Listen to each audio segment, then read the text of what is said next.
के अरे 937 जना नानीहरूको ब्याङ्कमा खाता खोल्यौँ। यो 100% हामीले फेरि एचिभ गर्यौँ यो काम। जो सामुदायिक विद्यालय पढ्छन् गएको हुनु पर्यो। ड्रप आउट भयो भने त्यो पैसा पाउँदैन फेरि, किनभने यसका धेरैवटा उद्देश्यमध्ये एउटा ड्रप आउट रोक्ने पनि हो र चाँगुनारायण नगरपालिकाका सबै छोरीहरूले कम्तीमा 12 पास गरून् भन्ने उद्देश्य पनि हो।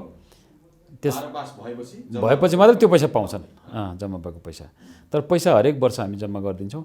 यसपालि हामीले नानीहरूको खातामा 4,000 937 जना नानीहरूको खातामा 4,000 जम्मा गरिदियौँ। कम्प्लिमेन्ट्री 100 रुपियाँ नेपाल बैंकले दियो र 4100 पैसा अहिले हरेकको खातामा छ। खुसी छन् मान्छेहरू। यो कार्यक्रमलाई पनि हामीले फेरि यो वर्ष पनि निरन्तरता दियौँ। यो त हरेक वर्ष हामी थप्दै जान्छौँ त्यो त खातामा।